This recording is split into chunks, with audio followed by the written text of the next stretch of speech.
Hello, my friends. Welcome to comics my life channel. आज हम आपके सामने पेश करने जा रहे हैं एक भूत प्रेत तंत्र मंत्र की एक कॉमिक्स हॉरर मुर्दे। चैनल पे फर्स्ट टाइम आए हैं, चैनल को सब्सक्राइब कीजिए ऐसी भूत प्रेतों के मिलने के लिए। तो चलिए शुरू करते हैं ये शानदार कॉमिक्स मुर्दे। ये देख सकते हैं कवर पृष्ठ मुर्दे। इसका एड इस कॉमिक्स को जब मैंने देखा था इसके लिए मैं बेचैन हो उठा था इसे लेने के लिए। मुर्दे, भूत प्रेत, तंत्र मंत्र, जादू टोना।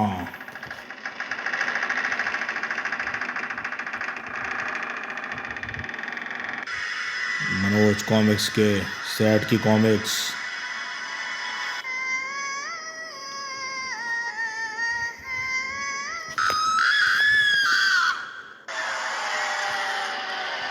यह है शेखर, दुनिया वालों का सताया हुआ एक ऐसा इंसान जो केवल मुर्दों से ही इंतकाम लेता है। हा हा हा। इंसान जिंदा हो या मुर्दा, नफरत मुझे सभी से। हा हा हा। मुर्दे, मुर्दे, भूत प्रेत तंत्र मंत्र की खौफनाक कहानी।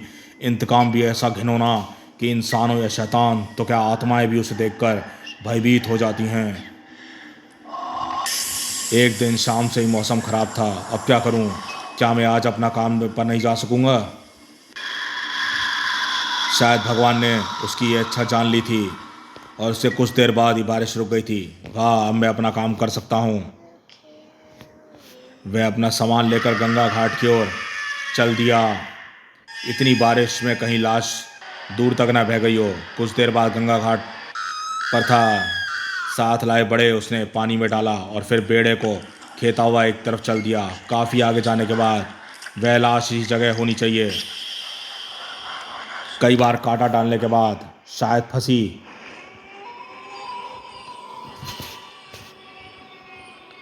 अगले पल हा हा हा, मेहनत सफल हो गई। मुर्दा और अपना सामान लिए वापस लौट पड़ा और शीघ्र ही तय खाने में पहुंचकर शुक्र है आग अभी तक जल रही है।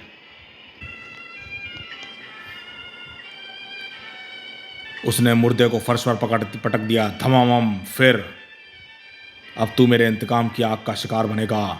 इसके बाद वह पागलों की तरह मुर्दे को ठोकर मारने लगा। तू इसी काबिल है। ठक तड़ाक। तब ठोकरें मारता थक गया तो चाकू लेकर उसने मुर्दे की आंखें निकालने लगा। मुझे हर इंसान से घृणा है, चाहे वह जिंदा हो अथवा मुर्दा। मुर्दे की दोनों आंखें निकालकर उसने आग में फेंक दी। छन्न। फिर वह वैश्याना ढंग से मुर्दे का मांस काटने लगा। हा हा हा, अब तू बकरी से भी ज़्यादा निरीह है। अब तू मेरा कुछ नहीं बिगाड़ सकता। हा हा हा, मेरा इंतकाम सभी मुर्दों से है। चल अब तुझे गंगा स्नान करा दूं। ढप भप भप हा हा हा। फिर उसने मुर्दे को देग में डाल दिया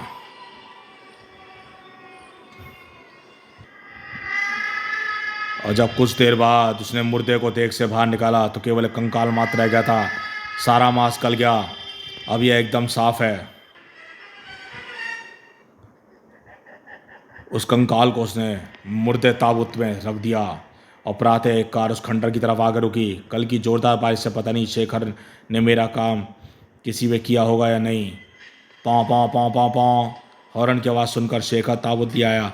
कल की बारिश की वजह से आपके आने की उम्मीद नहीं थी प्रोफेसर भंडारी। मुझे तो हर दिन आना है शेखर, चाहे मेरा काम हो या ना हो। ऐसा आज तक नहीं हुआ प्रोफेसर कि आप आए और मैं आपको खाली हाथ लौटाया हो। आज भी ताबूत खाली है। गुड। कंकाल ताबूत से निकाल कर डिग्गी में रख दो। शेखर ने ताबूत निकाल कर कार डिग्गी में रख दिया। प्रोफेसर साहब, आपको इन कंकालों की कब तक ज़रूरत रहेगी? जब तक मेरी रिसर्च पूरी नहीं हो जाती। जिस दिन मेरी रिसर्च पूरी होगी पूरे संसार को उसका लाभ पहुंचेगा, क्योंकि फिर कोई भी इंसान कभी बूढ़ा नहीं होगा, वह हमेशा जवान बना रहेगा। यह लो अपना मेहनताना शुक्रिया। इसके बाद प्रोफेसर भंडारी चल दिया। शेखर जिस खंडर में रहता था उसने थोड़ी दूर पर गंगा घाट है जहाँ मुर्दे जलाए और भाए जाते हैं। शेखर हर शाम यहीं आकर टहलता था। राम नाम सत्य है, सत्य बोलो कत्य है। जो मुर्दे जलाए बिना दिलाए जाते हैं, शेखर उनमें से कोई दिलचस्पी नहीं रहती थी। जो केवल भाए जाते हैं उसकी दिलचस्पी उनमें होती है। फिर वह रात को अपना सामान लेकर वहाँ पहुँच जाता है। आज अमावस की रात है और फिर हर रात की तरह अपना काम करने लगता है। हम फम और आज रात, वाह, आज तो एक ही कांटे में दो दो मुर्दे फंस गए। दोनों मुर्दे लेकर वह खंडर की तरफ आ रहा था कि तभी रुक जाए दरिंदे इंसान, ठहर जा, सुन। दुष्ट इंसान, तू इन मुर्दों के जिस्मों से घिनौना व्यवहार करना छोड़ दे, अन्यथा एक दिन हम सब आत्माएं मिलकर तुझे ख़त्म कर देंगी। यह मुर्दा शरीर हमारे ही तो होते हैं। हाँ दुष्ट, अब हम तुझे ऐसा हरगिज़ नहीं करने देंगे। हाँ हाँ, तुम मुझे ख़त्म करोगी? ख़त्म करना तो दूर, तुम मुझे छू भी नहीं सकोगी। तू भूल रहा है मूर्ख इंसान, हम आत्माएं किसी भी इंसानी शरीर में प्रवेश करके बड़े से बड़ा काम करा सकती हैं, यहाँ तक कि तुझे भी ख़त्म कर सकती हैं। फिर तुम मेरा रास्ता रोक के क्यों खड़ी हो? ख़त्म कर दो मुझे। ओहो हम। फिर शेखर वहाँ नहीं रुका। हम इसे ज़रूर दंड देंगे। हाँ, अब इसे सबक देना ज़रूरी हो गया है। खंडर के तहखाने में पहुंचकर शेखर ने स्त्री वाले मुर्दे को एक कोने में रख दिया और दूसरे मुर्दे के साथ वही पुराना व्यवहार करने लगा जैसा अन्य मुर्दों के साथ करता था। ठक ठक तड़ाक खटाक, हा, कचर कचर, भप भप भप भप। उसके इस कार्यकलाप से आज भी बहुत सी आत्माएं क्रोध व घृण में थी। फिर वह आत्मा तेजी से वेग से भीतर मुर्दे के भीतर प्रवेश कर गई और अगले पल ऐ है क्या, और वेग से डाला गया मुर्दा बाहर आ गया। हा ई आई, हा हा, आज तू जिंदा नहीं बचेगा। हा हा नहीं, आ हिच। प्राणों के मोह ने शेखर के भीतर एक नई शक्ति भर दी और पूरी शक्ति से मुर्दे के हाथों को झटक लिया और अगले ही पल उसकी नज़र एक लाठी पर पड़ी। ओह लाठी, यह मेरी मदद कर सकती है। अगले ही पल तेरी तो मुर्दा होकर इंसानों से लड़ता है। यह ले तड़ाक। हा हा, हम मुर्दों पर किसी हथियार का असर नहीं होता दुष्ट इंसान। ठक, अब बस भी करो। हैं, लाठी पकड़कर मुर्दे ने एक जोरदार झटका दिया और शेखर उछलकर वेग के पास जा गिरा। आ धम्म। तब शेखर की दृष्टि वेग से नीचे पड़ती आग पर पड़ी और अगली पल उसने लपक कर जलती हुई दो लकड़ियाँ उठाई। हाँ, मुर्दे हो या प्रेत आत्माएं, आग से सभी डरते हैं।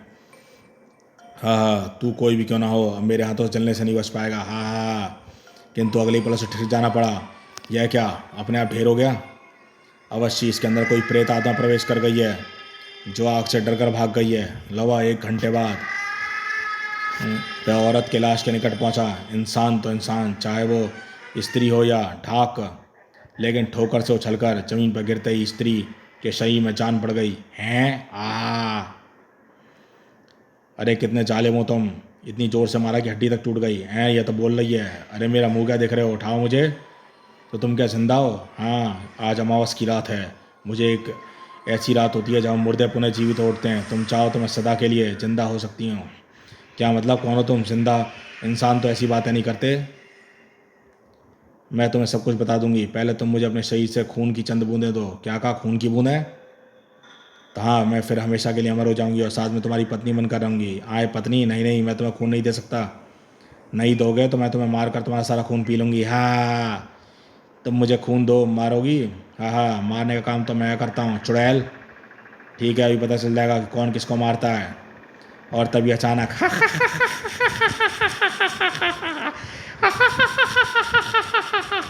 देखते ही देखते स्त्री का चेहरा इतना भयानक व विशाल हो गया कि समूचे इंसान तक को निकल जाए। अब मैं तुझे पूरा निकल जाऊंगी। नहीं।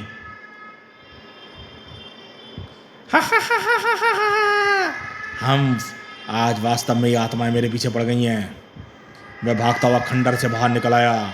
हम फम, अब मैं यहाँ नहीं रहूँगी, नहीं रहूँगा। तभी आए, हाँ हाँ, इंसानी खून हमें चाहिए, खून चाहिए हमें, अपना खून चाहिए, खून दो। आज अमावस की रात है, हम अपना खून मिला पिलाकर अमर बना दो। अरे बाप रे, अब मैं क्या करूँ? शेखर दूसरी तरफ भागा, किंतु आज की रात हमें खून चाहिए, हमें खून दो। उफ, खून खून, इंसानी खून दो, खून चाहिए हमें। वह पलट कर गंगा की तरफ भागा तो वहाँ भी उसका वैसा ही स्वागत हुआ। है भगवान, आज मैं कहाँ फंस गया? खून खून, हमें खून दो। खून कतरे, चंद कतरे खून दो हमें, खून चाहिए हमें।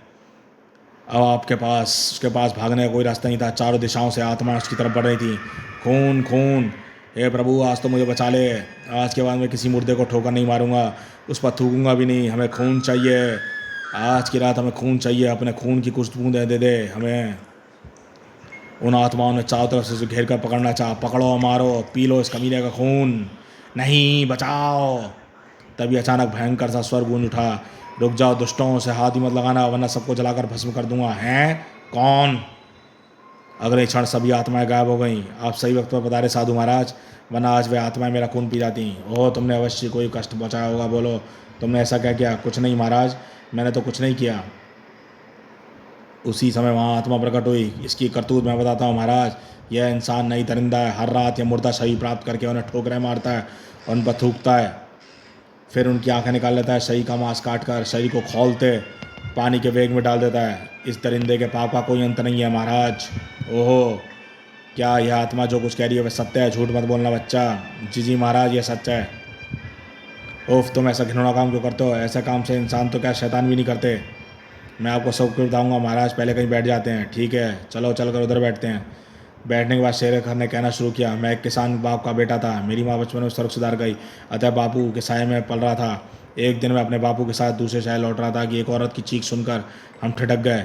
जब हमने चीख की दिशा में देखा तो बचाओ, और चीख, हरामजादी, ठाकुर से बचाने वाला तुझे कोई नहीं होगा, बचाओ। बाबू से राणा गया, ठाकुर इस औरत को छोड़ दे, ये हमारे गांव की बेटी है। कौन है रे तू? और फिर ये तेरी अपनी बेटी तो है नहीं, चल भाग यहाँ से। गांव की बेटी सबकी बेटी होती है ठाकुर, छोड़ दे इसे वरना अच्छा ना होगा। क्या तू दो कौड़िया किसान मुझे यानी ठाकुर जल्लाद सिंह को धमकी दे रहा है? यह केवल धमकी नहीं है ठाकुर, अगर तूने इसे नहीं छोड़ा तो तेरी लाश बिछा दूंगा। कमीने, तेरी ये हिम्मत! हरामजादे, मैं भी तुझे मौत के घाट उतारता हूँ, लेकिन जैसी अंटले घुमा आ। फिर बापू ने ठाकुर को संभलने का अवसर नहीं दिया। तड़ाक ठाक ठाक, आहा उफ, आई ई सड़ाक ई ठाक ठाक ठाक, और लाठी से मार मार कर उसे लहूलुहान कर दिया। फिर ठाकुर, आज के बाद ये तूने हमारे गांव की औरत की निगाह बिठाई तो भगवान कसम तेरी आंखें निकाल लूंगा मैं। सुबह सुबह चल बेटी, अब तेरे किसी और की बहू बेटी को उठाकर ले जाने का साहस नहीं करेगा। भगवान कसम मैं भी तुझे जिंदा नहीं छोड़ूंगा। फिर लगभग 2 माह बाद जब बापू और मैं एक दिन खेत पर बुआई कर रहे थे तो अचानक ठाकुर जल्लाद सिंह कुछ गुंडों के साथ लेकर वहाँ पहुँचा। यही है वह कुत्ता, पकड़ लो इसे। तुरंत ही गुंडों ने बापू को पकड़ लिया। छोड़ दो मुझे, हा हा हा हा। कमीने, तूने हमारे ऊपर हाथ उठाया, आज देखना इसका परिणाम। मारो इसे, ठोकरे मारो, मार मार कर इसकी खाल उतार दो। तब गुंडे बाबू पिल पड़े, धाड़ तड़, हाय हाय, आहा उफ। फिर ठाकुर ने इतने पर ही बस नहीं किया, खटाक आहा। ठाकुर ने मेरे बापू की दोनों आंखें निकाल ली, खच खचा खच ई। फिर ठाकुर ने एक दरिंदी की बड़ा काम किया, खच हा आहा। इस तरह उन्होंने बापू को मेरी आंखों के सामने तड़पा तड़पा कर मार डाला। नहीं नहीं, मेरे बापू को मत मारो। और ठाकुर का बुरा रूप देखकर मुझे इंसान से डर लगने लगा। मैं गांव छोड़कर इस पुरानी हवेली के खंडरों में आ गया। मैं ठाकुर से बापू की मौत का इंतकाम अवश्य लूँगा। और मैं ठाकुर से इंतकाम लेना चाहता था, पर उसके निकट आने से डरता था। लेकिन मेरे अलावा भी ठाकुर के बहुत से दुश्मन थे। उन्हीं में से एक दुश्मन ने एक दिन ठाकुर का कत्ल कर दिया, परंतु उसकी मौत की सूचना पाकर भी मैं आत्मा को शांति नहीं मिल सकी। और साथ ही मुझे वह पता चला कि ठाकुर ने उस जलाया नवाकर उसकी लाश को गंगा में बहाया। तब मैं आधी रात के अंधेरे में जाकर उसकी लाश गंगा से निकाल लाया और उसकी लाश के साथ मैंने व्यवहार किया जैसा मैंने उसने मेरे बापू के साथ किया था। टक टाक, उसने भी वही सलूक किया। फिर उसने मुझे कुछ सुकून मिलने लगा। हर रात लाशों से इंतकाम लेने लगा मेरे मस्तिष्क में, क्योंकि जीवित इंसानों की दरिंदगी का भय बैठा हुआ था। इसलिए मैं इंसानों से दूर रहता था। और एक दिन मैंने प्रोफेसर भंडारी को देखा, जो एक मुर्दे को लेकर आए थे। वह खंडर के नीचे तय खाने में थे। वहाँ एक बेग से और लकड़ियाँ रखी थी। फिर मैंने उस पर नज़र पड़ी तो पहले तो ये घबरा गए, फिर उन्होंने बताया कि उन्हें कंकालों की ज़रूरत है। उसके बाद मैंने कंकाल देने लगा। वास्तव में तुम्हारी कहानी बहुत काफ़ी दुख भरी है, किंतु एक दुष्ट इंसान की सज़ा मुर्दों से इंतकाम लेकर तुमने अभी भी दुष्टता और हैवानियत का परिचय दिया है। मुर्दे तो मात्र मिट्टी का ढेर होते हैं। आप ठीक कहते हैं। मैं आज ही सौगंध खाता हूँ कि कभी किसी मुर्दे का अपमान नहीं करूँगा। तूने जिन मुर्दों के शरीरों को तुमने कष्ट पहुँचा चुके हो, उनकी आत्माएं तो तुमसे बुरी तरह कुपित हैं और तुम्हें दंड देना चाहती हैं। मैं भी यही चाहता हूँ कि तुम्हें दंड ज़रूर मिले। कि क्या मतलब? तो मतलब भी ये जान लो, ढिशुम आहा। कुछ देर पहले तो जिस मुर्दे को ठोकर मार के और काटने के बाद खौलते पानी की दिशा में डल गया था, मैं उसी शरीर की आत्मा हूँ। क्या? आहा तड़ाक। तूने मेरे शरीर को कष्ट दिया है, मैं भी तेरे शरीर को, जिंदा शरीर को उस तरह कष्ट दूंगा। हिच ढिशुम। अपने मुर्दा शरीर की दुर्गति होते हैं मैंने स्वयं अपनी आंखों से देखी है। उसी क्रोध में भरकर मैं तहखाने में चलाया था, इस शरीर प्राप्त करने। धड़ाक उफ। एक झोपड़ी में तुझे एक साधु मर्द पड़ा मिला दिखाई दिया, बस उसी के शरीर में प्रवेश करके तुझसे इंतकाम लेने आ गया। तभी वहाँ गायब हुई आत्माएं सैकड़ों संख्या में नजर आने लगी। और मारो उस दरिंदे को, हा हा हा हा हा हा। इसने हमारे मुर्दा जिस्मों को मारा है, आई मारो, खूब मारो, कड़ाक, आंखें निकाल लो इसकी। शेखर अपनी जान बचाने के लिए वहां से भागा। भाग कर कहाँ जाएगा दुष्ट, आज तुझे मरना ही होगा। नहीं,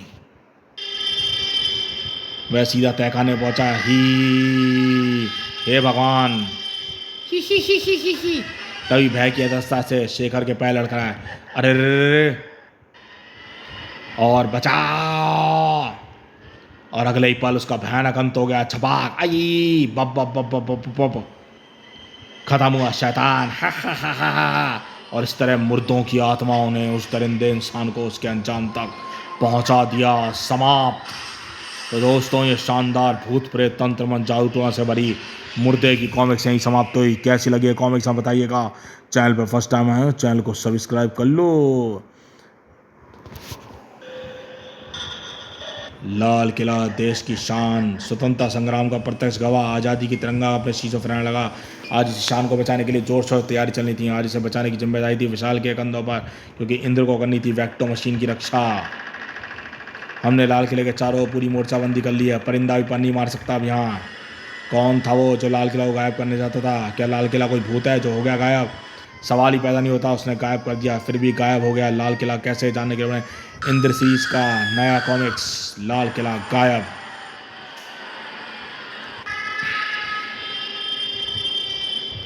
जैसा कि पहले आपने हवलदार बहादुर और टिंडा पहलवान ने पढ़ा था। हवलदार बहादुर ने इनाम में भूतनाथ से छाया शक्ति मांग ली थी, और छाया शक्ति उसने क्या गोल खिलाया है, जानने के लिए पढ़े हवलदार बहादुर का हाहाकारी कॉमिक्स। छादारी हवलदार बहादुर, हवलदार और पंगानाथ अपनी हरकतों से तहलका मचाने आ गए हैं। जाबाज, विलक्षण, अद्भुत, लड़ाके, फुर्ती से भी फुर्तीले, छलावे से भी छलावे, असली नायक, महानायक किड्स यानी असली नायक। कॉमिक्स की दुनिया में हैरत अंगेज कारनामे लेकर शीघ्र आपके पास हो रहे हैं महानायक किड्स। नोट, इन शानदार चरित्रों के प्रथम शानदार कॉमिक विषयों की प्रस्तुति की घोषणा की प्रतीक्षा करें।